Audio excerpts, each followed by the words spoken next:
कहा जाता है कि मद्भागवत पुराण में बताई गई देवी कुंती द्वारा रचित इस स्तुति का पाठ करने से हर क्षेत्र में विजय श्री मिलती है।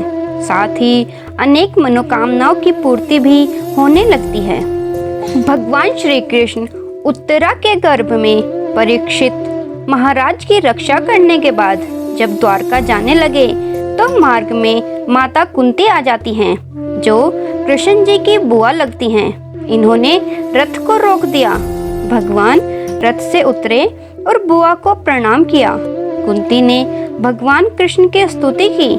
इस स्तुति में नवधा, भक्ति, श्रवण, कीर्तन, स्मरण, पाद सेवन, अर्चन, वंदन, दास्य, सख्य और आत्मनिवेदन ये सभी भाव समाहित हैं।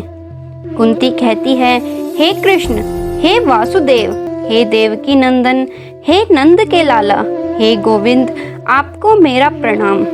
जिनकी नाभि से ब्रह्मा का जन्म स्थान कमल प्रकट हुआ है, जिन्होंने कमलों की माला धारण की है, जिनके नेत्र कमल के समान विशाल और कोमल हैं, जिनके चरणों में कमल चिन्ह हैं, ऐसे हे कृष्ण आपको मेरा बारंबार वंदन है। भगवान बोले, मेरी प्यारी बुआ, तू मेरी इतनी स्तुति कर रही है, क्या बात है? आपकी कुछ लेने की इच्छा है क्या? कुंती बोली, आपकी स्तुति कोई तब ही करता है क्या जब किसी को कुछ मांगना हो?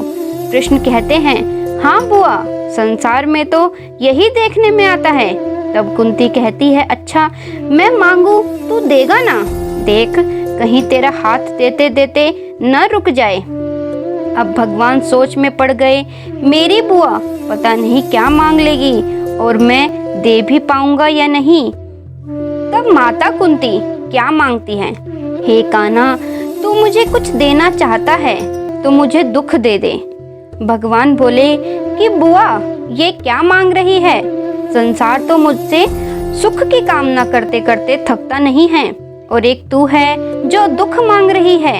ऐसा वरदान आज तक किसी ने नहीं मांगा होगा। कुंती कहती है कि मैंने संसार में देखा है, जब सुख होता है तब वो भगवान को भूल जाता है, और जब दुख होता है तो पल पल आपकी याद आती है। ऐसा सुख किस काम का? जब हमारे जीवन में दुख थे तब आप हमारे साथ थे, और आज जब सुख आया है तो आप हमें छोड़कर जा रहे हो। इसीलिए मुझे तुझसे बस दुख चाहिए। कुंती कहती है कि मुझे वो सुख नहीं चाहिए जिसे पाकर मैं आपको भूल जाऊं। हे गोविंद, ऐसा सुख जो आपको भुलाए मुझे नहीं चाहिए, मुझे तो बस दुख दे दो। महारानी कुंती भगवान श्री कृष्ण से दुख मांगती है। यह अद्भुत है, किसी भक्त ने ऐसा नहीं मांगा।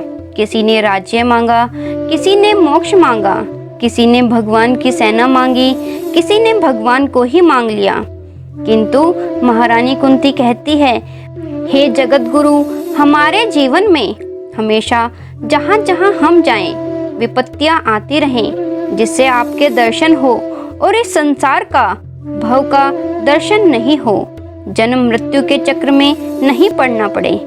अश्वत्थामा के ब्रह्मास्त्र से उत्तरा के गर्भ में परीक्षित की रक्षा करने के बाद जब भगवान जाने लगे तो अपने पुत्रों तथा द्रौपदी के साथ महारानी कुंती ने भगवान श्री कृष्ण की इस प्रकार स्तुति की, हे प्रभु, आप सभी जीवों के बाहर और भीतर एक समान स्थित हैं, फिर भी इंद्रियों और वृत्तियों से देखे नहीं जाते, क्योंकि आप प्रकृति से परे आदि पुरुष परमेश्वर है। मैं आपको नमस्कार करती हूँ। इंद्रियों के अंतः प्रवृत्त होने पर जिनका ज्ञान होता है, अथवा इंद्रियों के ज्ञान के कारणभूत आप अपनी माया के पर्दे से अपने को ढके रहते हैं। मैं अबोध नारी आप अविनाशी पुरुषोत्तम को कैसे जान सकती हूँ? हे लीलाधर, जैसे मूढ़ लोग वेश बदले हुए नट को प्रत्यक्ष देखकर भी नहीं पहचान सकते, वैसे ही आप दिखते हुए भी नहीं दिखते। आप शुद्ध हृदय वाले, विचारशील, जीवन मुक्त परम हंसों के हृदय में अपनी प्रेममयी भक्ति का सृजन करने के लिए अवतीर्ण हुए हैं। फिर हम स्त्रियां आपको किस प्रकार देख सकती हैं? आप श्री कृष्ण वासुदेव देवकी नंदन नंद गोप लाडले लाल गोविंद को हमारा बारंबार प्रणाम है, जिनकी नाभि से ब्रह्मा का जन्म स्थान कमल प्रकट हुआ है, जो सुंदर कमलों की माला धारण करते हैं, जिनके नेत्र कमल के समान हैं, जिनके चरण कमलों में कमल का चिन्ह है। ऐसे श्री कृष्ण को मेरा बारंबार प्रणाम है। हे हरि, जैसे आपने दुष्ट कंस के द्वारा कैद की हुई और चिरकाल से शोकग्रस्त देवकी की रक्षा की थी, वैसे ही हे व्यापक प्रभु, पुत्रों के साथ मैं भी आपके द्वारा बार बार विपत्तियों से रक्षित हुई। हे हरि, हे श्री कृष्ण, लाक्षागृह की भयानक आग से, हिडिंब आदि राक्षसों की दृष्टि से, दुष्टों की धूत सभा से, वनवास की विपत्तियों से और अनेक बार के युद्धों में अनेक महारथियों के शस्त्र शास्त्रों से और अभी अभी इस अश्वत्थामा के ब्रह्मास्त्र से भी आपने ही हमारी रक्षा की है। हे जगत गुरु, हमारे जीवन में सर्वदा पग पग पर विपत्तियां आती रहें, क्योंकि विपत्तियों में ही आपके दर्शन हुआ करते हैं और आपके दर्शन हो जाने पर फिर संसार के दर्शन नहीं होते। ऊंचे कुल में जन्म, ऐश्वर्य, विद्या और संपत्ति के कारण बढ़ते हुए अभिमान वाले मनुष्य तो आपका नाम भी नहीं ले सकते, क्योंकि आप अकिंचन को दर्शन देते हैं।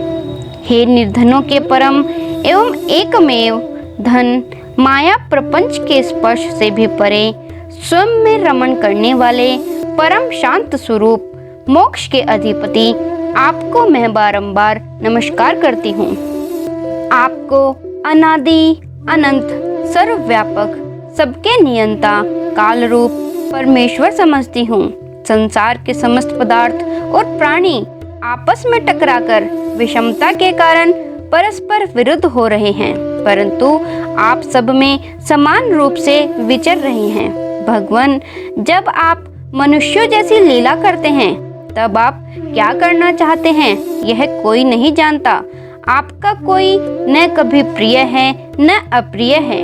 आपके संबंध में लोगों की बुद्धि ही विषम हुआ करती है। आप विश्व के आत्मा हैं, विश्व रूप हैं। न आप जन्म लेते हैं और न कर्म ही करते हैं, फिर भी पशु पक्षी, मनुष्य, ऋषि, जलचर आदि में आप जन्म लेते हैं और उन योनियों के अनुरूप दिव्य कर्म भी करते हैं।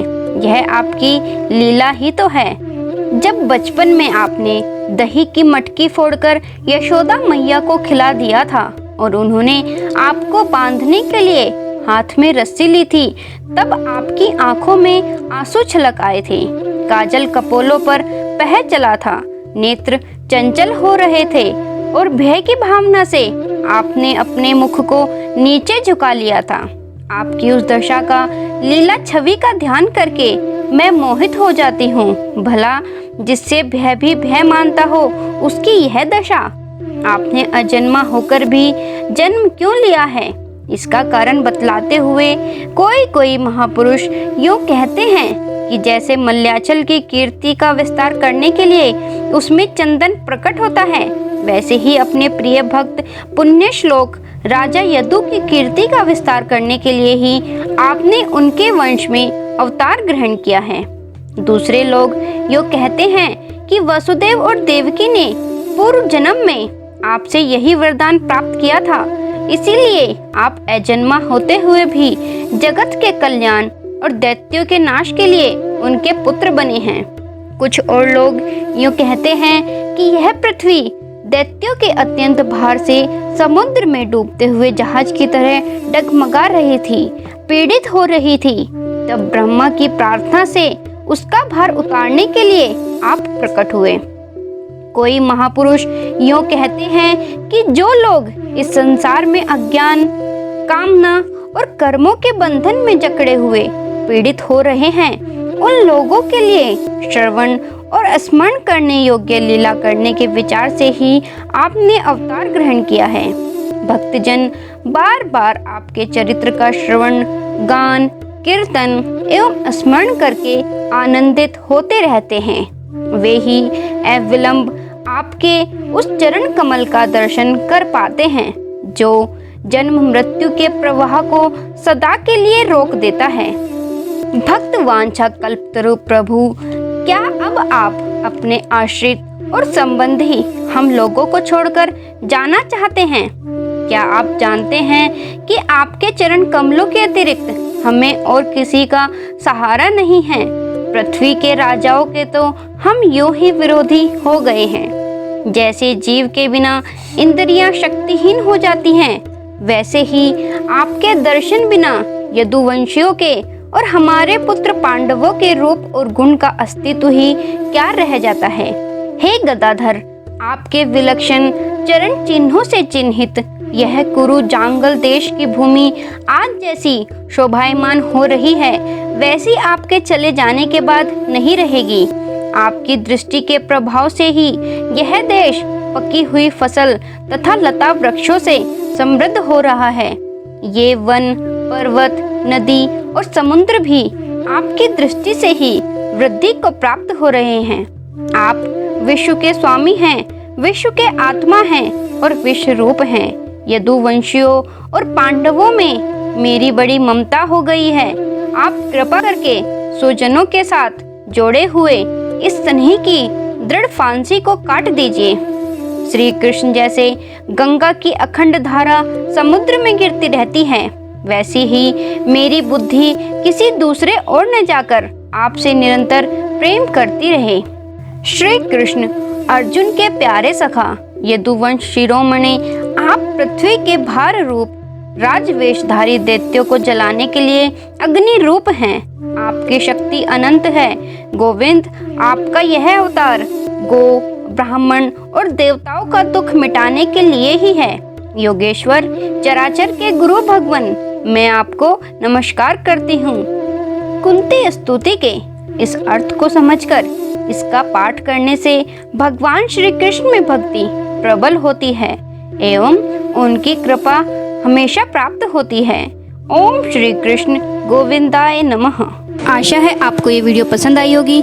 वीडियो पसंद आई है तो इसे लाइक करें, शेयर करें, कमेंट करें और चैनल को सब्सक्राइब करें। और हाँ, साथ में जो बेल आइकन है उसे भी प्रेस कर लीजिए ताकि कोई मेरी वीडियो मिस ना हो। धन्यवाद।